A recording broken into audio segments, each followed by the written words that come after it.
Hola, hola, hola, muy buenas noches, bienvenidos a otra tertulia más aquí en el canal de los Artistas Libres. Estamos en otro capítulo esperando a nuestro amigo, el invitado que nos va a conversar acerca de el arte, su proceso, su cambio en la historia hasta ahora. Ya va a llegar, tengamos un poquito de paciencia y estamos con nuestra querida amiga Paula Martínez, que nos acompañó en el capítulo anterior y lo hizo excelente, así que la hemos vuelto a invitar. Y muy buenas noches, Paula, ¿cómo estás? Buenas noches, Ricardo. Pasé la prueba. Aquí estoy de nuevo. También ansiosa esperando a nuestro invitado Sí, para ya que él nos... está en México, a veces hay problemas de señal. En Centroamérica también había estado con algunos temas de clima y de tormentas, de huracanes. Eh, Me enteré ayer recién, porque estaba hablando con una amiga que está en Estados Unidos. Esperemos que no tenga alguna falla. Bueno, Pero aquí estamos, cumpliendo con la hora y compartiendo con ustedes. Mira, ahí ya está,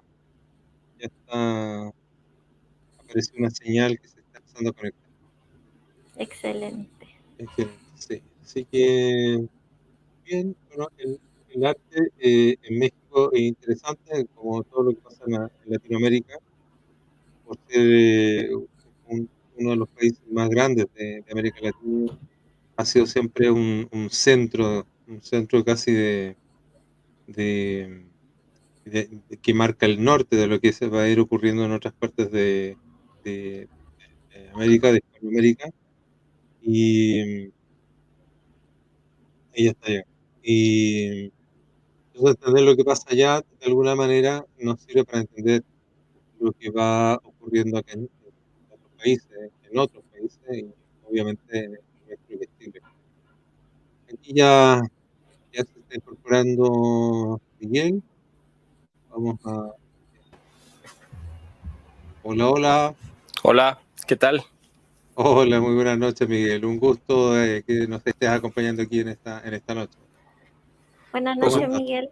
Hola Paula, buenas noches, gracias Ricardo. No sé si me escuchan bien y se ve bien, no sé. Sí, Sí, perfecto. Pues perfecto. muy honrado nuevamente de estar aquí con ustedes en esta tertulia de artistas libres y es un honor para mí estar aquí con ustedes, con su público que es tan amplio y tan culto además y pues con este tema que me hiciste favor de invitarme, así que estamos aquí listos para empezar.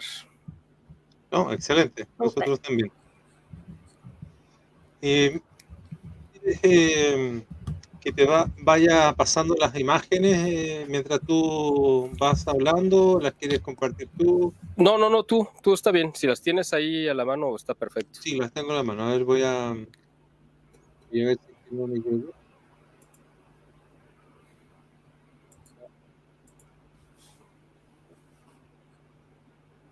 Esa es la primera. Bueno, yo quisiera, si me lo permiten, hacer una breve introducción del tema que vamos a tratar el día de hoy para que la gente más o menos vaya entendiendo de qué vamos, Sí, ¿no? por favor, por favor. Por favor. Como el título del programa lo indica, pues obviamente la batalla cultural que estamos dando, yo creo que en todo el mundo, y México no es la excepción, también se pelea y se ha peleado desde hace muchos años en el terreno del arte y quizá es donde más se pueda ver en muchos aspectos esta batalla cultural. Y además, creo que tenemos, no quisiera decir que es una batalla perdida, obviamente, porque sería una visión demasiado catastrofista, pero creo que sí, los enemigos han logrado posicionarse de manera bastante clara respecto a los conceptos distorsionados que han querido imponernos. Yo creo que sí vale la pena mucho tener en cuenta que esta batalla cultural, que no solamente se pelea se pelea en el campo de las ideas, pero se refleja en muchos otros, ¿no?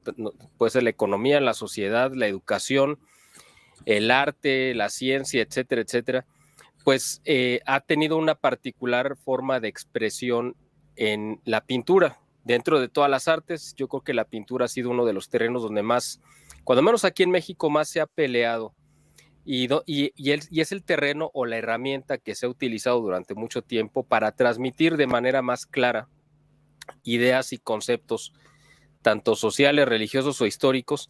Y yo creo que por eso, precisamente por eso, es que pues quien ahora encabeza esta batalla cultural tratando de desarraigarnos, y yo creo que ustedes quizá de aquel lado del continente puedan pues a lo mejor darme la razón en este sentido, no sé cuál sea la realidad actualmente en Chile, pero cuando menos en México sí estamos viendo que hay un proceso de intento de desarraigarnos, de quitarnos nuestra identidad nacional con la idea de disolver precisamente nuestro pasado y de esa manera ser totalmente pues manipulables, debilitarnos, ¿no? Moralmente para que no tengamos herramientas para defendernos. Entonces, pues en México, ya entrando ahora sí al tema, tenemos una historia muy, muy rica y muy antigua de expresiones artísticas a través de la pintura, empezando obviamente pues por las pinturas rupestres. De hecho, pues en el documento que te compartí hace rato venía un dato interesante, que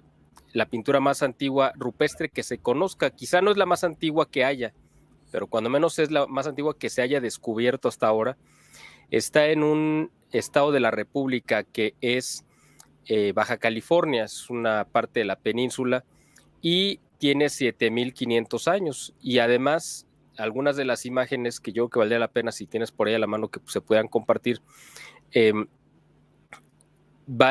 son imágenes de representaciones bastante realistas que hicieron los artistas, pues pudiéramos llamar prehistóricos, donde pues ellos mezclaron todo tipo de pigmentos para lograr estos resultados, ¿no? Después, yo creo que como una manera natural e instintiva, los primeros habitantes ya congregados en comunidades más civilizadas, por decir de alguna manera, que empezaron a formar ya ciudades, dedicaron o utilizaron los pigmentos para decorar los interiores de los templos y palacios, precisamente para mostrar toda esta parte mística, histórica y religiosa de sus propias culturas. Es muy interesante ver, bueno, a lo mejor los ejemplos más claros que tenemos al respecto son los de la cultura maya, pero quizá antes que los mayas estuvieron los teotihuacanos, y ha habido muchas culturas de las que nos han llegado hasta nuestros días algunos vestigios que conservan aún pinturas en sus paredes. Era una parte muy importante de la tradición y ahí estamos viendo precisamente algunas de las pinturas rupestres que se encuentran en México, en Baja California. Yo creo que vale la pena que la gente las vea, porque a veces uno piensa que nos estamos refiriendo a pintores o artistas, vamos a decir, muy primitivos, muy elementales, pero ahí yo podría perfectamente, si ustedes como artistas, yo creo que lo pueden decir mejor, parece una idea de perspectiva donde esas figuras pequeñas que se ven al fondo, pues están dando una sensación de que están alejados del objeto principal, que es esto como un animal con pues como una cresta, ¿no? Una cornamenta, y pareciera como que lo están rodeando, ¿no? Entonces a mí me parece que esto es como una imagen de la perspectiva, a lo mejor de manera un poco rudimentaria, pero creo que da la idea, ¿no? Y bueno, ahí hay otras, incluso por ahí te puso una imagen de unas manos, que eso también yo creo que es algo muy común en la pintura rupestre mira, ahí estamos viendo otra, que esa está muy interesante porque quizá es una forma de representar sombras, ¿no? Porque si te das cuenta, los cuerpos están divididos en dos, una parte de un color y otra parte de un color oscuro. Y casi todas están así. Al fondo se ven también ya unos venados un poco ya más definidos. Pero también se ve la perspectiva, porque las figuras de atrás se ven más pequeñas que las que se ven al frente, ¿no? Entonces, esto es una idea como de una representación más realista. Y esas imágenes de manos que te comentaba, si las tienes por ahí, es como una manera, yo creo que de marcar bueno, yo creo que estaban arriba, que se puede quedar, porque esas ya son las figuras, ya son las imágenes de los a estar arriba de esta imagen que tienes ahí, bueno, no, quién sabe, a lo mejor se quedó por ahí perdida. Bueno, es que esas imágenes de manos que a lo mejor yo omití enviarte, eran como huellas digitales, ¿no? De los artistas que quisieron preservar su legado a la posteridad. Bueno, aquí lo que estamos viendo precisamente es esta representación, ya ahora sí directamente en los interiores de los templos, de los primeros, pues, edificaciones, ¿no? Y como puedes ver, ustedes pueden apreciarlo muy bien, la riqueza de colores que se obtuvieron. Me imagino que todos son minerales y ustedes saben como artistas, pues es un problema, es un grado ya de cierto desarrollo o una habilidad tecnológica, pues el crear colores, mezclarlos, sacarlos de los minerales y mezclarlos con otros ingredientes para que se conviertan en pigmentos que a su vez se puedan impregnar en las superficies, que además se preserven con el tiempo y que preserven de la humedad, sobre todo, por ejemplo, en las selvas del sur de México, donde se desarrolló principalmente la cultura maya, que es un medio ambiente bastante hostil por la humedad, y que nos hayan llegado hasta nuestros días, pues la verdad es que sí es algo muy interesante. Ahí, si puedes ir bajando un poco, pues se va a ir viendo estas representaciones ya mucho más elaboradas, ¿no? De personas, atuendos, y los objetos, algunos de ellos cotidianos, donde se representaban las gestas heroicas, las peleas, las luchas, las conquistas, y parte de esta historia que de otra manera no conoceríamos, a menos que nos hubiera quedado pues impresa aquí en las paredes, ¿no? Y un poquito más abajo se ve también esta imagen en rojo, donde se está grabado pues esta imagen mitológica, ¿no? De las deidades, etcétera. Esto es muy importante y es fundamental entender esto, porque además los indígenas no solamente grabaron o pintaban, digamos, templos o palacios, sino básicamente todos sus utensilios del mundo común, es decir, decoraban también la cerámica, y hay muchos ejemplos de cerámica decorada. Decoraban pues su propia ropa y sus atuendos cuando iban a participar en algunos rituales, pero también y sobre todo, que es importante mencionarlo, los códices, estos documentos que nos han quedado muy pocos, pero que nos dan una idea de cómo se fue preservando la memoria, ¿no? De los pueblos. Esto que estamos viendo exactamente es el códice elaborado por el primer virrey Antonio de Mendoza, el primer virrey que hubo en Nueva España. Antes de entrar de lleno, esto es importante recordar que cuando los españoles llegaron no a América, sino específicamente el territorio que ahora es México, pues se encontraron con esta riqueza cultural, con muchas tradiciones y mucha de esta historia que ellos obviamente no entendían, pero que lo veían en dibujos, y ellos entendieron muy bien los evangelizadores la importancia que los indígenas le daban a la representación gráfica para entender los grandes mitos y bueno, y los misterios de su cosmogonía. Esa fue la herramienta precisamente que los evangelizadores utilizaron como su primer medio de evangelización, dado que muchos todavía no dominaban el náhuatl y obviamente los indígenas no entendían el castellano. La forma en la que se podían comunicar y que los indígenas podían de cierta manera entender esta nueva religión y toda la idea que traía de fondo era a través de representaciones gráficas. Esto que estamos viendo, pues este códice de Antonio de Mendoza, mandado a hacer por él, representa precisamente el mito de la fundación de Tenochtitlán. Esas X cruzadas en realidad representan a los ríos. El águila está parada sobre un islote y el islote contiene nopales y el águila está parada sobre uno de los nopales. Ahí no tiene la serpiente, que se supone que ya el mito dice que la señal para que los aztecas identificaran en dónde tenían que establecer su reino, pues era encontrar un águila parada sobre un nopal devorando una serpiente. Es decir, era una representación que podía ser muy, muy genérica, porque bueno, es como si dijéramos, te vas a establecer donde veas un gato comiéndose un ratón. Pues sí, pero ¿cuál gato y cuál ratón, no? Pero aquí el águila se supone que tenía ciertas características donde tenía que estar sobre un opal, etcétera. Y entonces ahí ellos lo identifican y ahí se establecen. Y este códice lo manda a hacer el primer virrey para que quedara a la posteridad digamos, retratado el mito, ¿no?, de la fundación. A partir precisamente de que los primeros misioneros empiezan o retoman este arte de decorar las paredes, es decir, la pintura mural que ya estaba generalizada en el mundo prehispánico, los primeros evangelizadores, antes de mandar a hacer cuadros en lienzos, en tela, utilizaron precisamente esta técnica que les era tan común y tan ya tan lograda para los artistas indígenas, es decir, el de pintar paredes.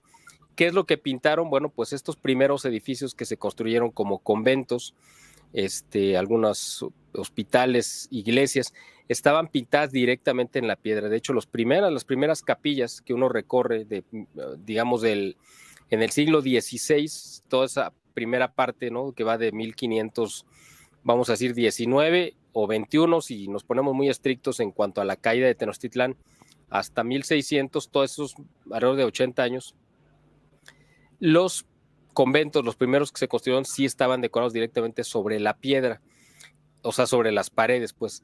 Y ya después vino esto que estábamos viendo, esa imagen que tú pusiste ahorita, representa el bautismo de los primeros indígenas nobles de Tlaxcala. Esta imagen específicamente representa a los nobles de Tlaxcala que estaban recibiendo el bautismo. Estos nobles de Tlaxcala pues eran los aliados de Hernán Cortés que lo ayudaron en la labor de la conquista. Pero este cuadro, como lo estamos viendo, esta imagen no está hecha, bueno, está hecha por indígenas, por un pintor indígena, pero ya con la técnica asimilada de la pintura europea, ¿no? Vemos que ya tiene muy bien lograda la perspectiva, vemos que ya tiene toda esta idea, ¿no?, incluso de las posturas de las manos, incluso a algunos de los indígenas pues se les retrata ya con un bigote bastante abundante, se supone que eso no era parte de su genoma. Entonces está muy, muy interesante esta imagen porque ya representa la fusión completa del arte y la habilidad de los artistas indígenas, pero asimilando ya totalmente lo que era la técnica de pintura europea.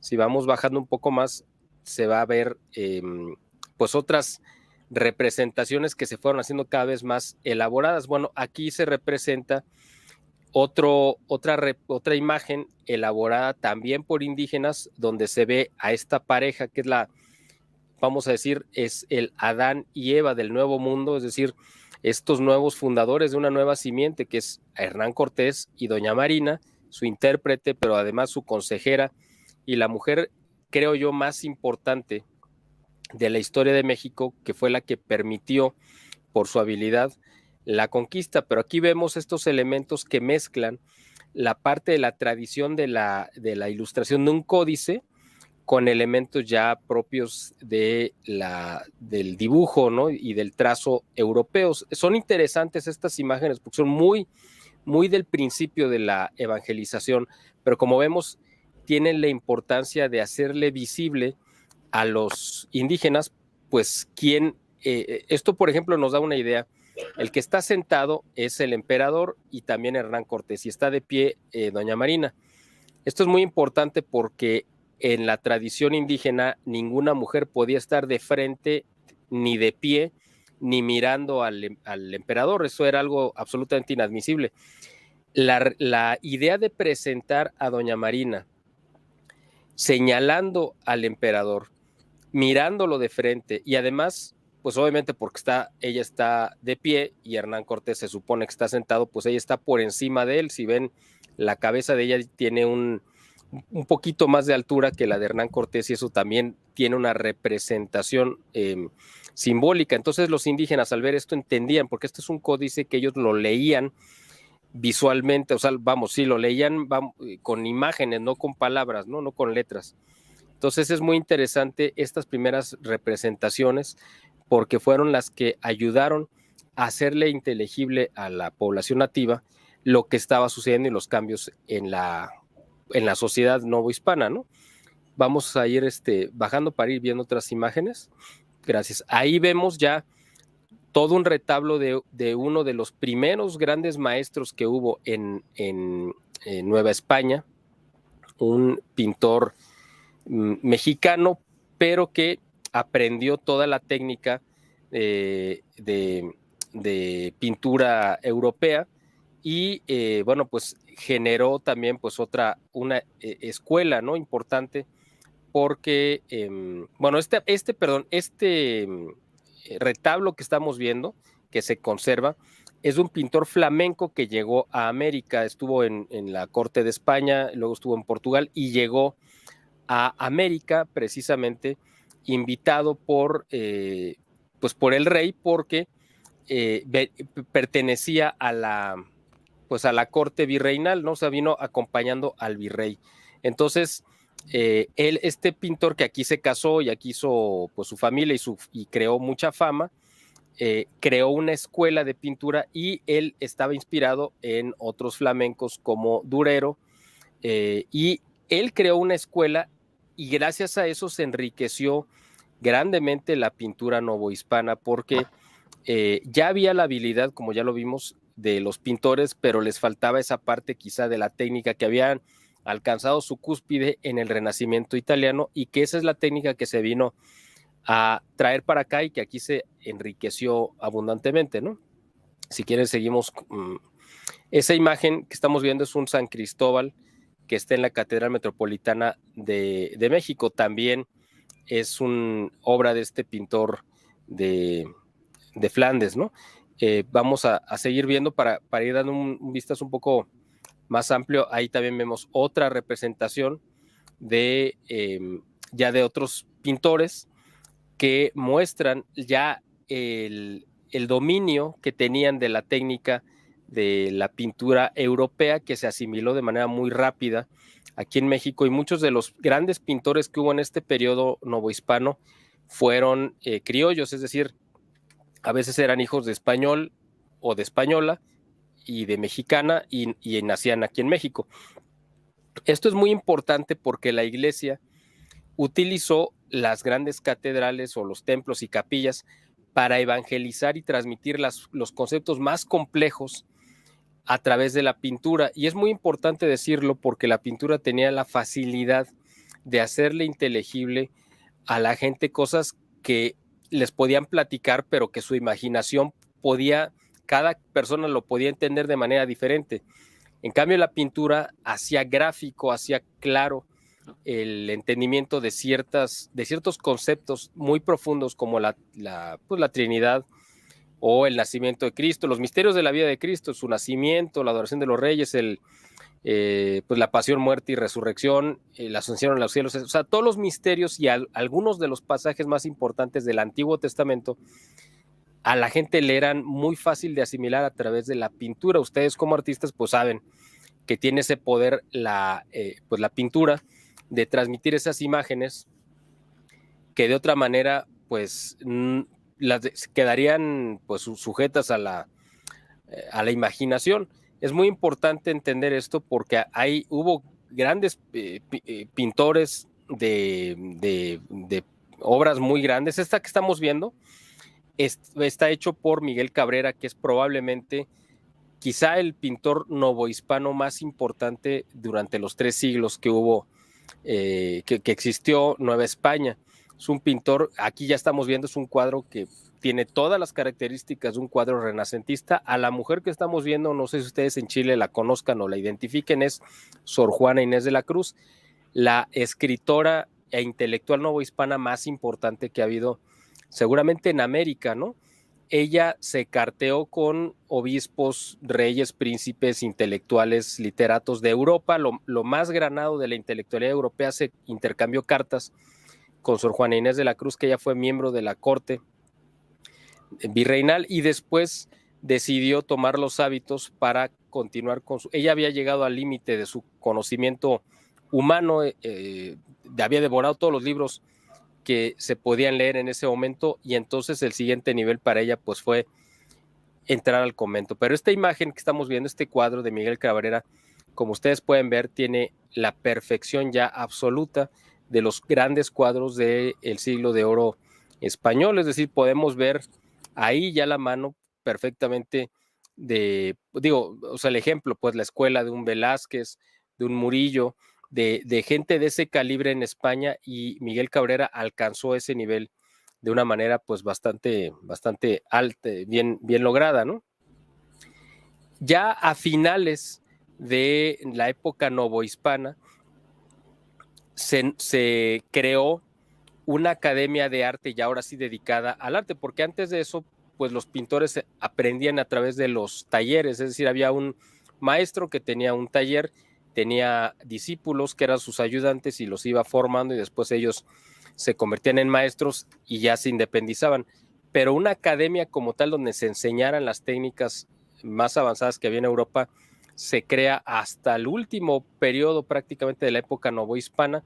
Por ahí de 1780-81 se funda la Academia de las Nobles Artes de San Carlos, que después de la Guerra de Independencia solamente se conoció como la Academia de San Carlos, ya se le quitó lo de Real y Noble. Y ahí se empezó a dar forma, digamos, ahí se dio la transición entre lo último de la tradición, porque el arte novohispano se enfocó principalmente en retratar o básicamente en ilustrar pasajes del Antiguo y Nuevo Testamento y todo lo que tuviera que ver con la vida de santos y la actividad piadosa. Pero ya en la Academia de San Carlos, que se trató de beneficiar un poco más la libertad creativa, y este cuadro que estamos viendo precisamente es un fruto de ello, donde se está ilustrando un pasaje del mundo prehispánico, es decir, antes de la llegada de los españoles, tratando de retratar un poco la vida común, aunque se nota obviamente que había desconocimiento de las costumbres por esta postura que estamos viendo aquí de estas mujeres que están de pie viendo al emperador, cuando ya les había comentado que una de las costumbres que había es que no podían verlo de frente y tenían que estar de rodillas con la cabeza inclinada cuando se dirigieran a él. De hecho, no deberían ni siquiera dirigir la palabra, pero si por alguna razón lo tenían que hablar, tenían que hacerlo en esta postura. Pero ahí ya se nota la transición, porque la Guerra de Independencia en México también trajo un cambio en el arte. Eso es importante porque a partir de 1821, es decir, cuando se consuma la independencia, es cuando entran prácticamente a la par las logias masónicas de Estados Unidos con la intención de reescribir la historia de México y de convertir a México en un protectorado masónico de Estados Unidos. Y se instalan las primeras logias, que fueron de rito yorquino. A partir de 1824 finalmente termina este periodo de transición que empezó en 1821, donde ya finalmente el gobierno de Estados Unidos abiertamente impone a un presidente, y desde ese momento pues empiezan a controlar, y además se ordena reescribir la historia, y no solamente se reescribe en libros, digo, eso parecería muy obvio, pero se reescribe principalmente también en imágenes. ¿Por qué? Porque la mayoría de la población en México pues era analfabeta. Entonces, ¿de qué servía reescribir una historia que muy poca gente iba a leer, y además la poca gente que iba a tener acceso a ella pues había leído otros libros de historia real y se iban a dar cuenta pues que esto era falso, ¿no? Entonces, aquí se empezaron a retratar imágenes ya cotidianas de la gente, se desechó ya por completo los cuadros religiosos o cualquier cosa que tuviera que ver con la piedad o la espiritualidad, y surgieron varios pintores bastante buenos. Aquí estamos viendo un autorretrato de un pintor italiano llamado Eugenio Landesio, que también vino a dar clases y abrió una escuela completa, una corriente de pintura muy importante y trascendental en México. Estamos hablando del siglo XIX, la primera mitad del siglo XIX, que además hay que entender que fue una época muy convulsa, donde pues la gente no tenía, digo, evidentemente tenía otras preocupaciones más allá de los cuadros y el arte, porque estaban de por medio, pues un país que se estaba desmoronando, había golpes de Estado, había, bueno, pues levantamientos militares por todos lados y había una gran inestabilidad, por lo tanto, no existían las condiciones para que floreciera el arte. Todo eso fue en la primera mitad del siglo XIX, hasta entrado el más o menos 1870. Aquí esta imagen que estamos viendo ya marca un parteaguas completo en el arte y en la historia del arte en México, pero además también en la visión política y social que representa o que refleja el arte. Este cuadro que estamos viendo es de José María Velasco.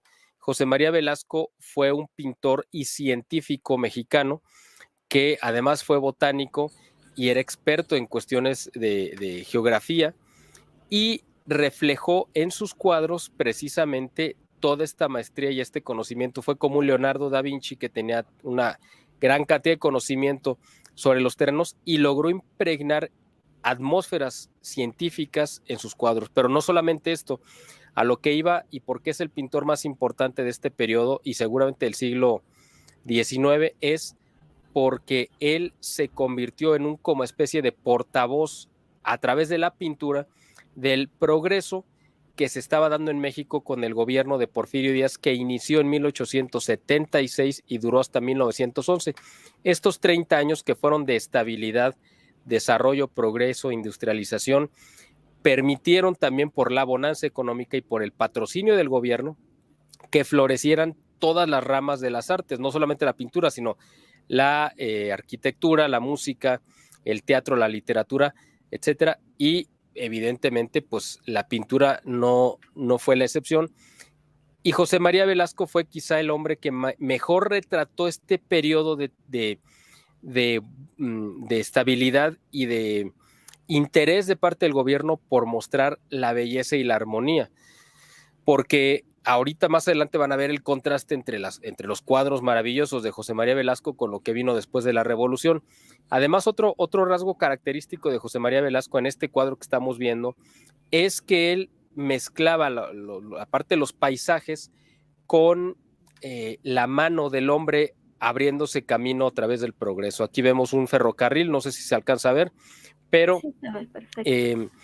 esto representa precisamente que es el hombre el que muestra, el que es capaz de transformar su entorno y enriquecerlo, ¿no? Es decir, conectando estos puntos, y es como si nosotros ahorita viéramos un cuadro de un transbordador espacial, una cosa así, porque a la gente le parecía casi irreal cómo podía uno hacer recorridos mucho más cómodos y rápidos en lugares tan distantes del territorio nacional que antes solamente se podían hacer a caballo o en carreta. Entonces, esto es una muestra de cómo el progreso también quedó plasmado en el arte, pero a su vez esto generó pues mucho encono y mucho descontento de parte de Estados Unidos cuando vio que México estaba llegando al progreso, al desarrollo, a la industrialización, y eso pues a Estados Unidos no le convenía porque un presidente fuerte en México siempre es un peligro para Estados Unidos, bueno, o así lo ven, desgraciadamente.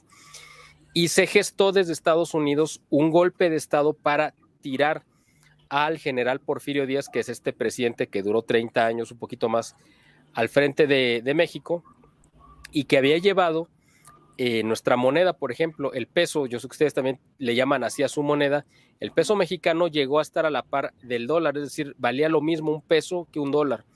Y así duró muchos años, y esto le generó a México pues una gran confianza y credibilidad con los gobiernos extranjeros, pero también, y por eso mismo el gobierno norteamericano lo vio con mucho recelo y fraguó un golpe de Estado que se ejecutó a través de Francisco I. Madero, que en 1910 y 1911 logró el apoyo norteamericano a través de armas, dinero y sobre todo el apoyo político para echar del poder a Porfirio Díaz. Y en ese momento también el arte y especialmente la pintura jugó un factor fundamental y determinante en la lucha política y social de México, porque si antes de esto, como vimos, como el ejemplo de José María Velasco, se había buscado que México mostrara al mundo armonía, desarrollo, paz y progreso, con la irrupción de la revolución se mostró todo lo contrario, era el caos completo.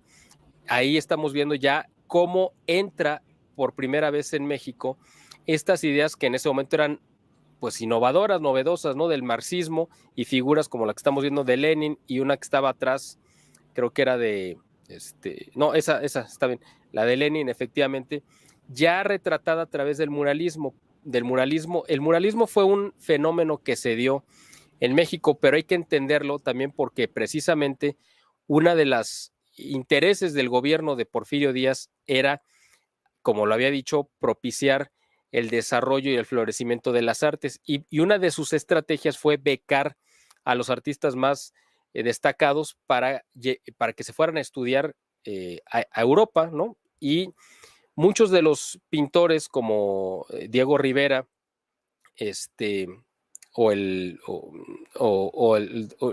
después se conoció como Doctor Atl, de apellido Murillo, se fueron a estudiar a Europa y después se convirtieron en enemigos del régimen que los había becado para ir a estudiar allá, porque allá se echaron a perder, literalmente, allá fueron a aprender los conceptos de la Revolución Francesa, los conceptos de la masonería, se convirtieron en anticlericales y se convirtieron en agentes activos de diseminación de las ideas del comunismo y el socialismo ruso, de la Revolución Rusa, que tenía unos cuantos años de haber estallado.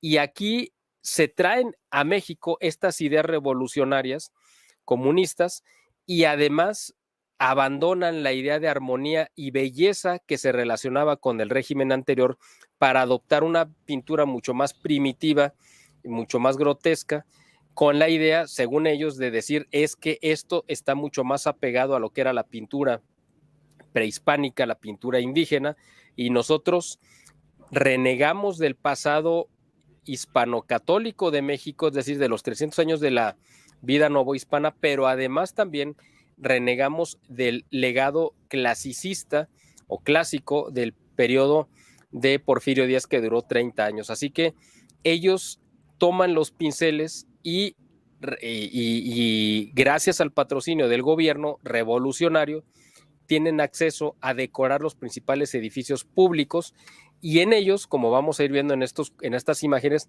se plasman las ideas o los ideales revolucionarios, ¿no? De la lucha de clases. Aquí estamos viendo a León Trotsky, a Marx y a otros ideólogos junto con obreros que se están en plena rebeldía y que muestran los ideales de la revolución rusa, de la lucha de clases, y se convierte el arte y la pintura, especialmente la pintura mural, en un campo de batalla, ¿no? En una lucha donde se diseminan las ideas más radicales, ¿no? Del comunismo, del socialismo, y además donde más se vierte el odio hacia la iglesia, hacia lo católico, lo hispano, incluso el pasado que nos dio origen como nación, porque se reniega de todo ese pasado de la conquista y del legado español a México. Se reescribe la historia como se hizo precisamente también un siglo antes, a partir de 1824, ahora a partir de la década de 1920, ya que se pacifica el país, entra en conflicto en el campo de las artes y especialmente la pintura, pues es el terreno que ahora se toma para diseminar estas ideas, lo cual es muy importante porque ese es el germen y ese es el origen precisamente de la batalla cultural en la que estamos inmersos ahora, lo que mencionaba al principio del programa, es decir, esto que estamos viendo, este marxismo cultural que tiene ahorita una segunda ola a partir del siglo XXI, perdón, tiene su origen hace 100 años con estas pinturas que ahora actualmente se han convertido en México. No sé si ustedes lo ven así allá en Chile o en otras partes, pero se han convertido en una especie de dogma de fe. No se puede criticar el muralismo, o sea, que un mexicano critique las obras de Diego Rivera, de Siqueiros o de Orozco, pues es casi una herejía, ¿no? Es impensable. Entonces, ese es el problema, porque precisamente todo el arte, las manifestaciones artísticas a partir de la Revolución Mexicana, de 1910 a 1920, todo el arte cayó en manos de la izquierda, del comunismo, y durante 100 años no lo han soltado.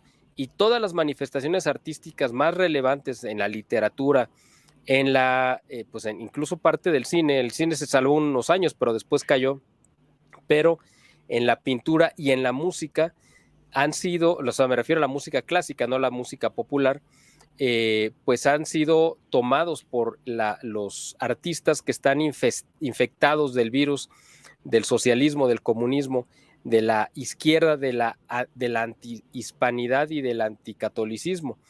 Y lo que estamos viendo ahorita, la destrucción social que vemos en México, no sé si esto aplica en otros países, pero el tema en este programa es de México, lo estamos viendo cómo surgió y cómo estas figuras ahora se han convertido, después de estos años, en las figuras como más representativas, hasta caer en el colmo, ¿no? Ya, o sea, bueno, no sé si ustedes conozcan esa palabra, pero me refiero a caer en lo más bajo, que es presentar a Frida Kahlo, que me imagino que ustedes conocen muy bien y han escuchado hablar de ella, como si fuera la pintora más importante de México, la pintora mujer, obviamente, más importante de la historia de México, pero además como si ella representara realmente nuestro origen identitario, nuestra identidad nacional, cuando pues, para empezar era judía, y en segunda ella vivió sometida a Diego Rivera y no tenía ningún mérito artístico, era pues la sombra de Diego Rivera, lo voy a poner en un término y tomando como ejemplo a dos personajes que todo el mundo conoce, para que me entiendan los que no conozcan quién es Diego Rivera y quién es Frida Kahlo.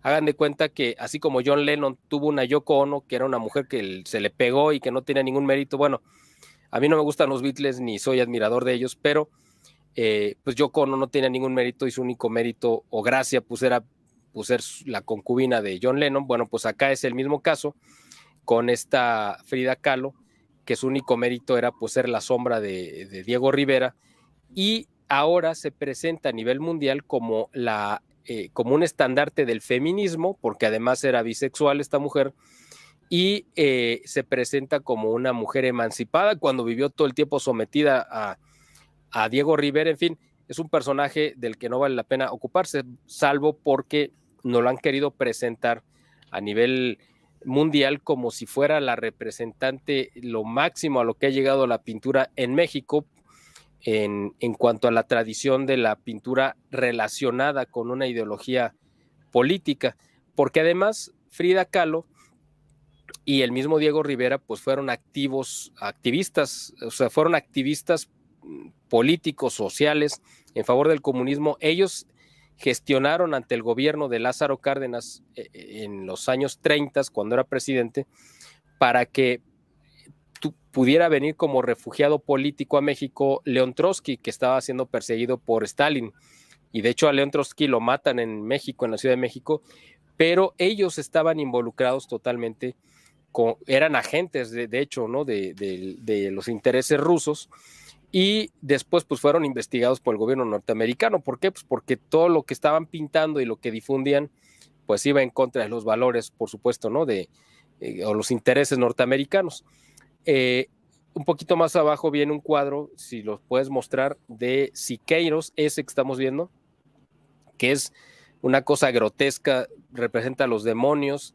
Es una cosa prácticamente, una representación diabólica de un edificio muy representativo en la Ciudad de México, que se llama el Poliforum. Está en pues una avenida que cruza toda la Ciudad de México, y este artista pues también tenía esas mismas características, nada más que él mezcló además como parte del cubismo y otro tipo de arte abstracto, que además de transmitir el comunismo, pues transmitía la fealdad, ¿no? Es decir, se rompía totalmente con la idea de armonía y de belleza, porque eso era uno de los requisitos para poder hacer que la gente se degradara moralmente, porque el arte sirve precisamente para moralizar a la población, y la pintura vista con esta perspectiva pues evidentemente desmoralizaba a la población. Esa era la finalidad. Y ya por último, ya pasamos a todo lo que ustedes quieran comentar y preguntas. Sí, sí, Casi al final, bueno, si quieres hacer un comentario o me sigo como tú quieras y ya te dejo. No, termina, sí, después Es muy cuéntame. importante un pintor, porque a lo mejor la gente que ha hecho favor de vernos a lo largo de esta transmisión, pues va a decir, híjole, pues en México tuvieron cosas muy bonitas, muy bellas, incluso el arte prehispánico, y después todo se degradó a partir de la Revolución Mexicana, pero para que se queden con un buen sabor de boca, hubo un pintor que sacó la casta, digamos, en el siglo XX. Él vivió más o menos en la parte de hacia 1930 a los 60, 70, fue un pintor que estuvo muy activo, mexicano, que se enfrentó precisamente a toda esta tendencia de destrucción modernista, socialista, comunista, de izquierda, anticatólica. Y este pintor llamado Jesús Helguera pues convirtió la representación artística, es decir, los cuadros, en verdaderas obras maestras, donde él mismo reescribió, digamos, hizo justicias históricas que habían quedado pendientes y nos reconcilió con nuestra identidad nacional, nuestra verdadera identidad nacional. Él fue contratado por una compañía de cigarros que tenía la costumbre, muy buena por cierto, cada año de regalar millones de calendarios no solamente a sus clientes, sino a cualquier persona, para que se llevaran a sus casas bueno, aquí en México le decimos un póster, no sé ustedes cómo les digan, como un afiche, que venía todo el calendario de todo el año y venía ilustrado por uno de estos cuadros maravillosos de Jesús Helguera. A él le encargaban cada año una imagen, le decían, el próximo año va a ser la representación, por ejemplo, el cuadro que vimos antes es Hernán Cortés junto con Doña Marina. Es la simbiosis perfecta de la nacionalidad mexicana. Como vemos, es una pareja donde Hernán Cortés está como en una situación como de reflexión, de oración, agachado, viendo hacia el suelo, y es Doña Marina la que nos está mirando a los ojos directamente, ¿no? Con esa mirada altiva de una mujer que se sabe segura de sí misma y que está mostrando precisamente que hay un fruto de este amor, y este fruto pues es la nueva humanidad que surgió con el mestizaje. El siguiente cuadro es ese que estabas mostrando, precisamente es la representación de un guerrero azteca o prehispánico, y él lo que hizo precisamente Jesús Helguera, y ese fue su gran aporte, fue reconciliarnos con nuestro pasado y mostrar tanto la grandeza de nuestro pasado prehispánico como la grandeza y el aporte de lo que nos vino a dar España, no solamente por este cuadro de Doña Marina, sino, por ejemplo, en la siguiente imagen vemos esta representación maravillosa pues de esta mirada esperanzadora puesta en el futuro de este matrimonio humilde de campesinos que está lleno de simbolismo. Están viendo a la cruz, ella está viendo a la cruz y él está viendo al horizonte. Es decir, ahí se representa de manera muy clara cómo él ilustraba lo que sería la confianza en el porvenir, pero además la fe del pueblo mexicano, con un bebé en brazos y con los instrumentos o con las herramientas de trabajo, que es esta yunta, no sé cómo le digan en Chile, pero es estos dos toros que están ahí, que son los que arrastran precisamente, los que abren los senderos, ¿no? Para la siembra.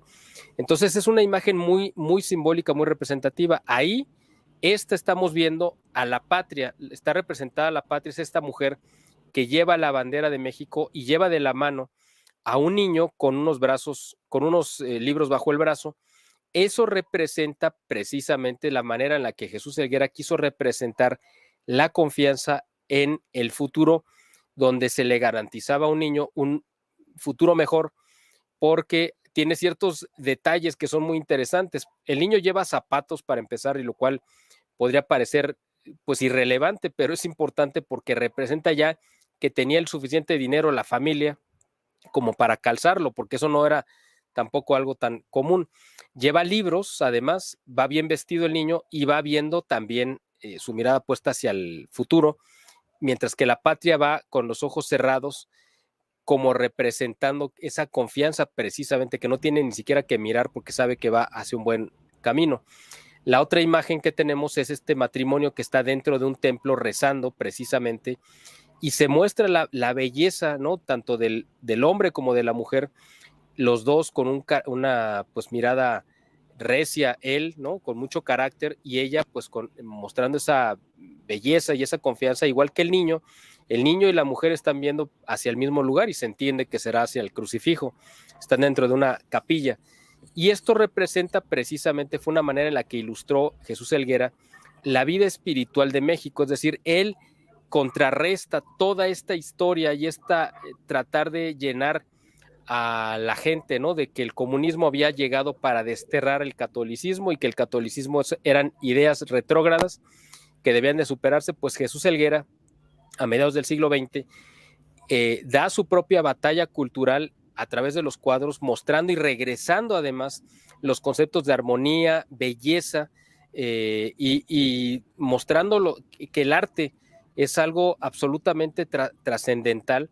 Y el último cuadro que te puse ahí en la presentación, bueno, el antepenúltimo, ese que estamos viendo, es otro cuadro también de Jesús Helguera, mostrando también a esta pareja, este Adán y Eva de América, que es Hernán Cortés y Doña Marina, montados ambos en el mismo caballo, viendo ahora a Cortés, viendo al pintor, digamos, por decir algo, ¿no? O viendo al que los está mirando, y es una pareja llena de amor también, se ve belleza, armonía, es como si estuviéramos viendo un cuadro clásico, ¿no? De una figura clásica griega o romana, y aquí representa los volcanes, que representa México, etcétera. Y la última imagen, esa que estamos viendo, pues es el mapa de México, el águila, y regresamos al origen de la plática, ¿no? Es esta representación originaria, ¿no? De lo que es el símbolo de la fundación de México Tenochtitlán, el águila parada sobre un opal devorando una serpiente, ¿no? Y con las alas extendidas,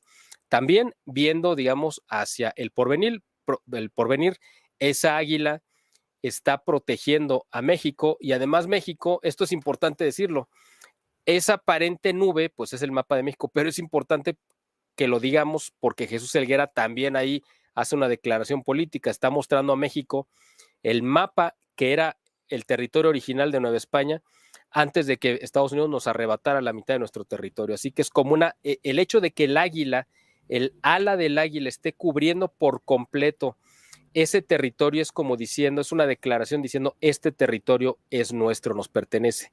Así que aquí hemos visto a lo largo de este rato que he estado hablando, cómo la pintura ha sido un terreno en el cual se han dirimido las diferencias políticas, históricas, sociales, religiosas incluso. Así que uno puede entender muy bien la historia de México viéndolo a través de sus cuadros, pero además viendo cómo la ideología también se ha colado, se ha filtrado, pero que también ha habido gente como Jesús Helguera que ha dado esta batalla cultural del lado del bien, de la belleza y la armonía.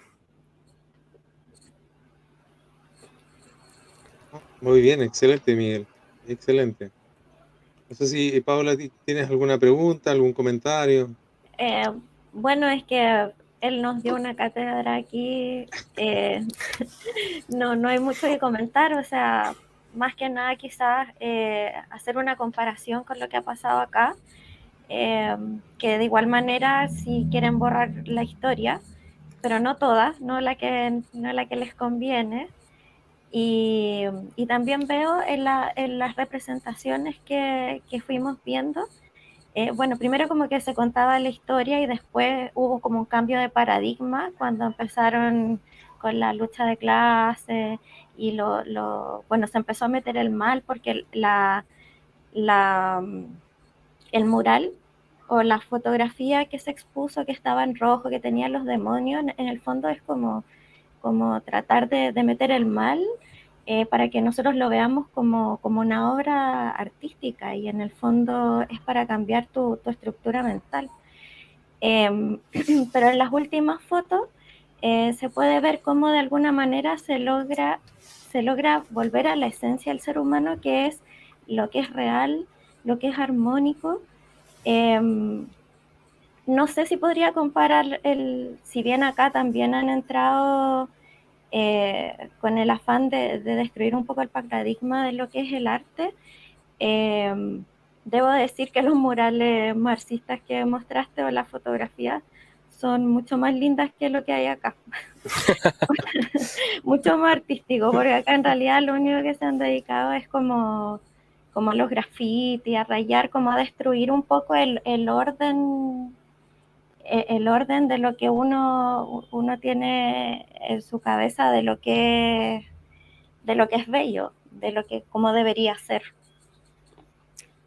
Sí, exactamente, ¿no? Bueno, mira, ahorita te voy a mandar, Ricardo, una imagen que quiero que a ver si la puedes compartir, si fuera esta noche, te lo voy a mandar por WhatsApp. Ahí te va, ahí está. Esta representación que estás viendo y que te va a parecer grotesca, porque de hecho lo es la manera en la que Orozco representó a Hernán Cortés y a la Malinche, para que veamos precisamente de qué manera, fíjense de qué manera lo representa él comparado con la belleza que habíamos visto. Esta es una declaración política también, evidentemente, ¿no? Entonces, aquí el muralismo también, tú dices que, Paula, pues a lo mejor esto está mejor que lo que ustedes tienen, pero si tuvieras el arte moderno, porque estamos hablando de pinturas que se hicieron en las décadas de los 30, 40, hasta los 50, pero el arte moderno actual en México es una porquería, me imagino que es a lo que tú te refieres. Uno ahí es donde invocaría en los murales que la humedad hiciera su labor por caridad y que botara esas pinturas horripilantes, ¿no? Entonces, de verdad que es una cosa espantosa y solamente me quise enfocar en los pintores más representativos, es decir, los que pudieran conocer incluso de aquel lado del mundo, porque hay otros muchos a los que ya no me quise meter. Hay uno que se llama José Luis Cuevas, que la verdad es que es una cosa horripilante. O sea, lo peor que te puedas imaginar de Picasso es un Leonardo da Vinci comparado con este José Luis Cuevas. Y son los que hacen escuela y son los grandes figuras consagradas de la plástica mexicana. Y es por eso precisamente que uno dice, bueno, ¿por qué nuestra sociedad está tan degradada? Pues claro, tiene que ver totalmente con el arte, porque el arte es un arma poderosísima de transformación o de degradación. Y por eso yo creo que es tan importante que ustedes en este canal hagan esta labor de esta lucha cultural, esta batalla cultural a través del arte, porque es uno de los campos que más se han utilizado y quizá nosotros más hemos descuidado, ¿no? Entonces, yo creo que es importante esta labor que ustedes están haciendo, Ricardo. La verdad que yo te lo dije en el programa pasado y te lo repito en es fundamental, porque la labor que ustedes hacen de dar esta batalla cultural a través del arte es fundamental. Yo creo que es prioritario, ¿no? Porque es uno de los terrenos, igual que la educación, que les hemos cedido a la izquierda y nos hemos conformado nosotros simplemente con no contagiarnos de esa ideología, pero a veces necesitamos retomar esos terrenos que les hemos dejado y por eso ellos han avanzado y han causado tanto mal. Lo que pasa es que, bueno, yo la primera vez que hablé con Ricardo, yo no me había dado cuenta la forma en que ellos se estaban metiendo en nuestra cabeza y en nuestra cultura a través del arte. Se habla mucho de la televisión, de los libros, no sé, las noticias, pero sí se ha descuidado bastante el arte a tal punto que muchos no nos damos cuenta o no hemos reconocido cómo han tratado de adoctrinarnos a través de él, porque a veces no es necesariamente evidente, como por ejemplo lo que te decía, los murales que tú mostraste son evidentes, o sea, un Marx con la lucha de clase y todo, acá no ha sido tan evidente, es más que nada como destruir lo bello de la ciudad. Como que en eso más que nada se ha traducido acá en Chile, pero todo lo otro que describiste es tal cual, o sea, Frida Kahlo, no sé, la representación de la historia, todo eso también la han degradado bastante acá. Sí, es que hay dos formas de provocar un cambio, como dice Miguel, ¿no es cierto?, en una degradación en el ser humano. a través del arte. El arte puede ser tocado a través del contenido, es decir, el mensaje que se transmite puede estar alterado y en vez de buscar la verdad o la belleza o la bondad que son lo mismo, digamos. En vez de buscar la verdad o la belleza, lo que busca es precisamente lo opuesto. Entonces, el contenido es la primera forma, es la primera fase en la que se degrada el arte, en que está interviniendo en la sociedad para su degradación. Eso es fácil de ver, ¿no? Como tú decías, ahí está Marx, ahí está la lucha de clases, donde se desarrolla toda la, la descripción de la ideología misma. Pero hay otra forma de destruir también, que no es solo el contenido, sino que también su forma. Es decir, la manera en que el arte se manifiesta, la manera en que la disciplina artística se construye. Y una de esas es, por ejemplo, entre comillas, llevar el arte a espacios no habilitados para tal, digamos, es decir, ocupar la calle, esa es una manera, ¿no es cierto?, de degradar el arte.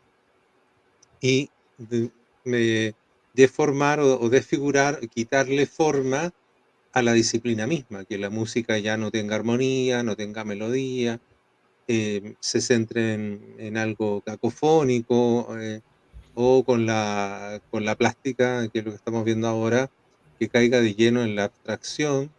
La primera abstracción fue desarrollada por los marxistas, cuando estaba Lenin, y fue muy potenciada precisamente porque era contracultural, es decir, estaba en contra de todo lo establecido, de todo el orden natural. Posteriormente, con Stalin ya, él dice, no, la gente no va a entender esto, y vuelve en una especie de realismo panfletario, una cosa mucho más simple de Más entender, directo. porque bueno, el mismo Stalin era así, pero los inicios de la destrucción de la forma eh, parte desde una mirada anticultural, es decir, la negación de la realidad porque se niega la encarnación de Cristo. Y por lo tanto se sumerge al ser humano en un principio de inmanencia, es decir, se encierra al ser humano en su propia idea de la construcción de la realidad.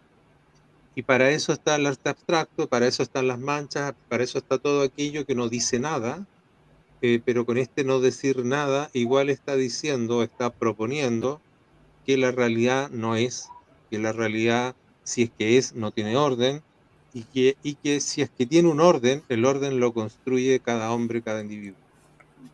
Con todo eso se cae o apoya, ¿no es cierto?, a la caída de lo que son los valores perennes, es decir, la verdad, la bondad, la belleza, y de ellos, ¿no es cierto?, de la bondad vamos a tener toda la estructura moral, de de la verdad, la conexión con la realidad, y de la belleza, bueno, la fusión de esto frente al misterio, porque de alguna forma el misterio o aquello que es profundo, aquello que es trascendente, se llega principalmente de una forma amable a través de la belleza.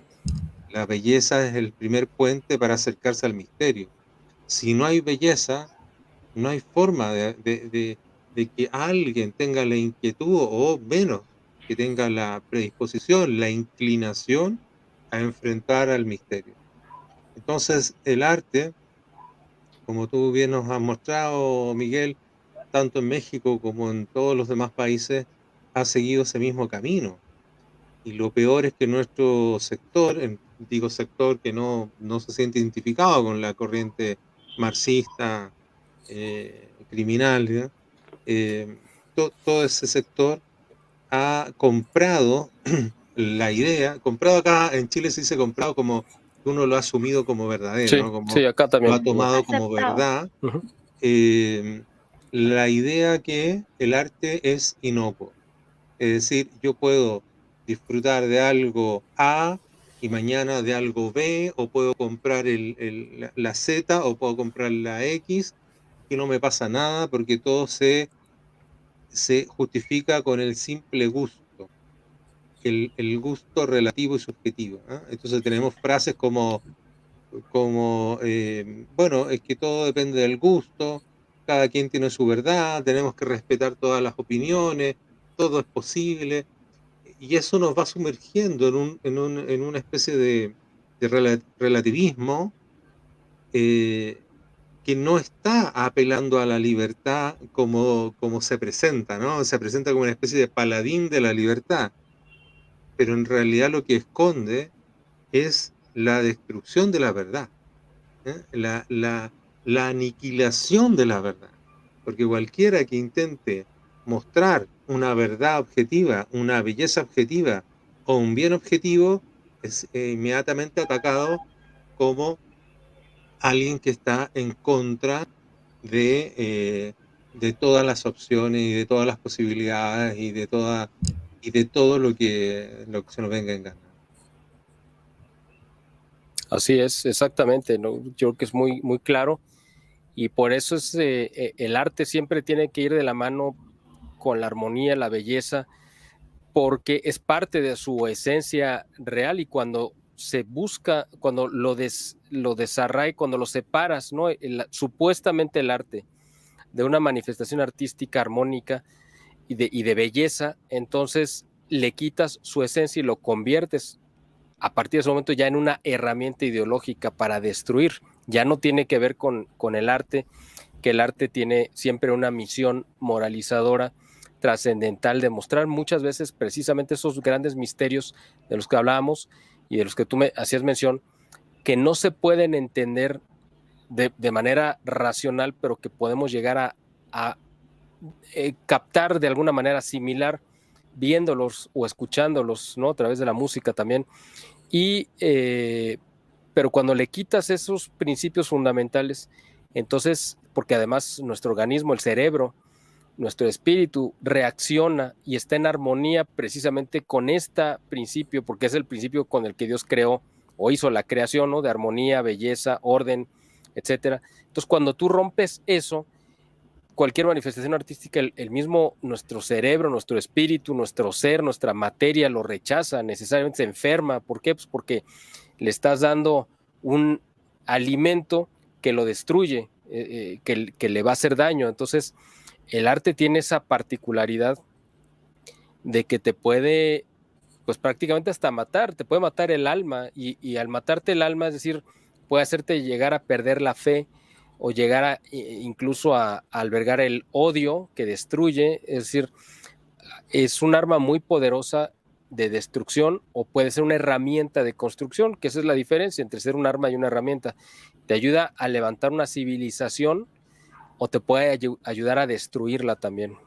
Exacto. Y precisamente cuando hablamos de batalla cultural, que tiene que ver con esta inclinación hacia el bien, ¿no? Esta sabiduría natural que viene del ser humano hacia abocarse en este bien supremo, ¿no? A esta conexión con esta, podríamos decir, ley natural, aquello que nos hace sentir que es lo correcto, y a medida que uno empieza a trabajar en la facultad de la inteligencia, que se va desarrollando la filosofía, o en la facultad de la voluntad, y que va desarrollando lo que va a ser toda la estructura moral, la parte religiosa, y aquellas que funcionan al mismo tiempo, al unísono, tanto inteligencia como voluntad, que es el arte, son al final las ciencias del espíritu, tanto filosofía, teología como arte, las que son las claves para construir una civilización cualquiera que sea. Cada vez que una civilización ha sido destruida por sí misma, no por su degradación o porque ha sido destruida por otra, no hay forma de que se levante sin las ciencias del espíritu. Si no hay filosofía, no hay teología y no hay arte, no hay nada que levantar. No se puede levantar de la mera economía, del mero estructura política o organizacional, porque podemos levantar una mafia y al final no estamos haciendo cultura, estamos haciendo otra cosa. Claro, así es. Es como un grupo de gente con identidad. Claro, claro, que se identifica y que tiene ciertos parámetros, pero cultura es mucho más, ¿no? Cultura tiene que ver con esta inclinación hacia el bien. Y el arte está en ese proceso, primero de búsqueda, de encontrar ese misterio, para después poder transmitirlo en la disciplina que sea necesaria, en la disciplina que él trabaje, ¿no? La literatura, la visual o las auditivas, digamos, poder desarrollar de manera mucho más clara, develar de alguna manera, en alguna magnitud, develar el misterio, hacerlo más evidente para inclinar a las personas hacia ese camino, ¿no? Hacia esa visión o sensación que les apoya a continuar hacia el bien. O sea, el arte tiene esa función que se llama axiológica, tiene esa función vital. Es que en el fondo eh, la izquierda lo que quiere es deconstruir el arte, pero el ser humano siempre tiende a ir hacia su esencia, o sea, ellos como que hacen un quiebre, pero después el ser humano de alguna manera igual retoma el camino. Igual lo que es bello, lo que es trascendente, lo que tiene contenido, sigue siendo lo que viene de forma histórica, no los quiebres que han producido ellos durante la historia. Como que de como que se desvía el río, pero después siempre vuelve a su cauce. Ahora, para eso igual estamos nosotros, para ayudar un poco y a despertar un poco a la gente de cómo está siendo manipulada sin darse cuenta. Sí, sí. Eso que dice Paula me parece muy importante porque efectivamente la idea de por qué el comunismo, el socialismo, igual que el liberalismo en el otro sector, del otro lado, tienden al fracaso es porque ambos van en contra de la naturaleza del ser humano. Y eso que dice Paula es exactamente eso. Este arte que destruye va en contra de la naturaleza humana y por eso en algún momento dado, como ella dice, el río va a volver a su cauce. ¿Por qué? Porque es parte de nuestra naturaleza. Nuestra naturaleza nunca va a aceptar, puede convivir un tiempo, pero nunca va a aceptar todo el tiempo la fealdad, la destrucción y la monstruosidad, ¿no? Como nos lo han querido implantar. Por eso han buscado, porque saben que el arte además tiene una trascendencia. Todos estos artistas de los que hemos hablado, pues ya se murieron, por supuesto, pero su mal sigue ahí, sigue latente y sigue envenenando nuevas generaciones y cada vez que alguien va y tiene la mala idea de ponerse frente a estos murales, pues va a recibir esa mala información o los cuadros o cualquier manifestación artística, sea la música o la literatura o lo que sea. El mal sigue actuando aun cuando sus creadores ya se murieron hace mucho tiempo. Ese es el asunto del arte, que tiene una trascendencia y tiene además pues una permanencia, ¿no? Además, tanto para el bien como para el mal. O sea, tanto el arte que te ayuda, que te sirve, que te saca, ¿no? De esa condición en la que a veces el ser humano se animaliza, porque también es otro aspecto, y el arte te eleva de la condición meramente pues, material o instintiva para colocarte en el lugar que te corresponde como un ser humano pensante, racional, etcétera. Tanto te puede ayudar a elevarte como el arte puede ayudarte a degradarte, pero en ambas manifestaciones generalmente el artista que lo creó, para bien o para mal, pues ya no existe, pero la obra perdura en el tiempo. Por eso la batalla cultural tiene que también retomar el arte, porque los que saben y los que querían hacer este daño y de tratar de hacernos aceptable la fealdad y la maldad y la perversidad, sabían que el arte tiene esa característica de perdurabilidad, ¿no? Y yo creo que ahí es donde nosotros, y es tan importante y trascendental lo que ustedes están haciendo a través del campo del arte y además de la difusión, ¿no? De estos canales donde ustedes puedan hablar de esto para que la gente lo entienda, lo vea y además pues se pueda vacunar, porque a veces uno piensa que, bueno, pero pues Frida Kahlo qué daño puede hacer si hizo unos cuantos cuadros y casi nadie los puede ver. Sí, pero bueno, están accesibles en la red, ¿no? Pero tú puedes decir, bueno, pero y si tú viajas a México, si ustedes vienen a México, a cualquier ciudad a la que vayan, se van a encontrar decenas de recuerdos, figuras, playeras, pósters, todo lo que quieran y les puede ocurrir referentes a esta mujer, mostrándola como un ejemplo, mostrándola como un símbolo. como la muestra, el símbolo, ¿no? De la feminidad, del feminismo radical de izquierda. Bueno, de hecho sí era una feminista radical de izquierda, pero al mismo tiempo estaba totalmente sometida a Diego Rivera. En fin, pero a lo que voy es que sí tiene un contacto directo con nuestra realidad del día a día, y que el hecho de que la pongan como ejemplo ha hecho tanto daño para que muchas mujeres, ¿no?, se desconstruyan a sí mismas y se quieran asimilar a una figura que les es totalmente ajena, ¿no? Entonces, creo que es importantísimo. Bueno, que no tengamos el poder que ellos tienen a nivel cultural, es decir, en los medios de comunicación, los centros de formación, porque hoy día uno dice, bueno, existen las universidades católicas, pero es que de católico tiene el puro nombre, porque lo que se enseña debajo, todos los profesores, toda la mirada, es completamente, está en línea con lo que es el progresismo. Entonces se requiere de una me interesante lo que dice aquí el Capitán Libertad, porque yo estoy de acuerdo con eso. Se requiere de una vanguardia, de un cierto grupo que permita desarrollar nuevamente aquello que se ha destruido. Y eso no se va a poder hacer si es que no se produce un esfuerzo consciente para poder establecer eso, es decir, para poder desarrollar una nueva mirada restauradora, pero no para volver al pasado, sino para poder continuar un camino bien andado, que es lo que nosotros vemos, ¿no? Nosotros vemos una especie de quiebre, de corte con este andar, sustituido por una cosa muy extraña, muy decadente, que se vio ya en la primera gran revolución, ¿no? La primera gran revolución, la francesa, vimos sus efectos a los pocos años, o sea, las matanzas, las persecuciones, el exterminio de varios de los pueblos del sur oeste de Francia, simplemente porque no querían someterse a la religión de la República, ¿no? Y esta nueva religión de la razón que ellos estaban instalando para destruir la cultura y la civilización occidental.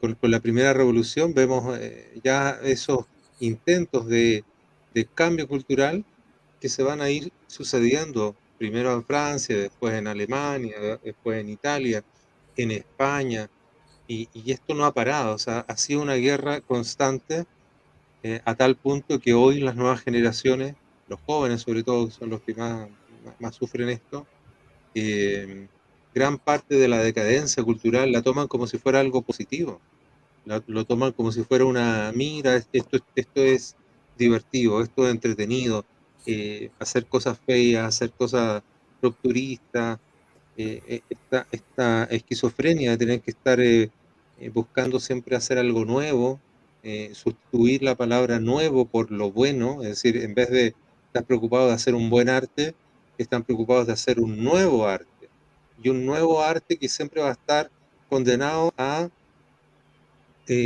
su muerte, porque como ellos sostienen que lo único valedero es lo nuevo, entonces a medida que ellos construyen un arte, inmediatamente a los 2 años ya eso no vale, lo que va a valer es lo nuevo, y lo nuevo que viene, entonces no hay ninguna posibilidad de trascender, no hay ninguna posibilidad de progresar, no hay ninguna posibilidad de profundizar, es como si alguien le dice, mira, haz un hoyo y vas a encontrar un tesoro, pero empiezas a hacer un hoyo, llevas 1 metro, te cansas y dices, no, voy a hacer el hoyito más allá, y otro hoyito más allá, y nunca haces un hoyo lo suficientemente profundo para encontrar algo realmente verdadero, realmente trascendente, que valga la pena.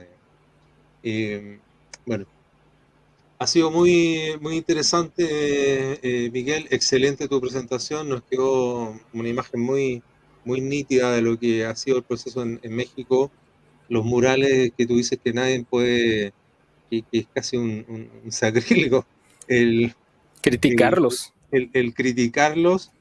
Bueno, aquí nos damos el lujo de decir que son basura, están muy mal hechos, muy mal pintados, no tienen luces y sombras. Hagan el ejercicio, pongan la imagen en blanco y negro, se van a dar cuenta que son unas basuras planas, hechos por un niño de 14 años, el tal Siqueiro, Diego Rivera.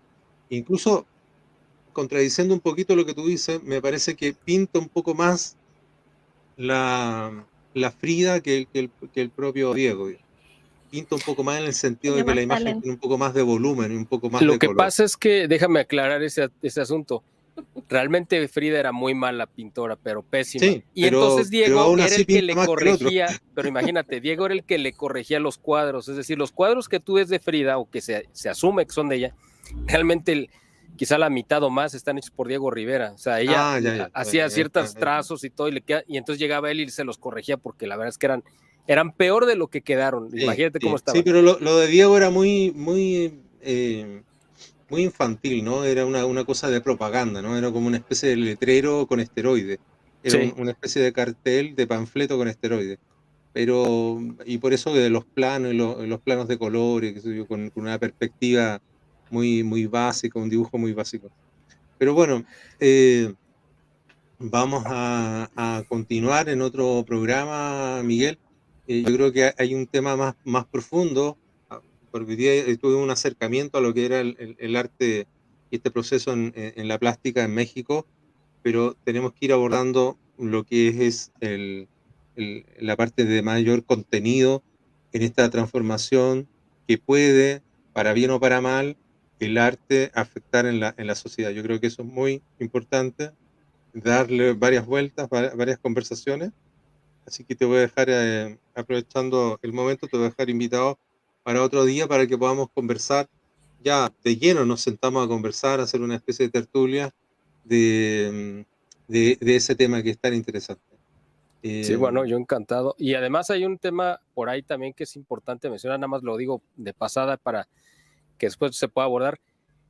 Mucho de esta degradación también tuvo que ver con que la iglesia, que fue la gran promotora y la gran mecenas del florecimiento del arte durante mucho tiempo en Europa y en América, dejó de cumplir esa labor, ese papel, y se convirtió además en patrocinadora de este nuevo destrucción artística, donde dejó de tener esta idea de crear catedrales o templos armónicos y bellos para convertir o crear bodegas y cajas de zapatos para el culto católico, y eso tuvo que ver mucho para que el arte se degradara. O sea, ese es un tema también importante que vale la pena abordar, porque la iglesia también lleva su parte, ¿no? No solamente tiene su mérito de haber patrocinado y promovido las grandes obras a lo largo de muchos siglos, pero también cuando se retira, ¿no? y le entrega la rienda del arte a sus enemigos, pues ahí están las consecuencias, porque cae y se convierte en cómplice también.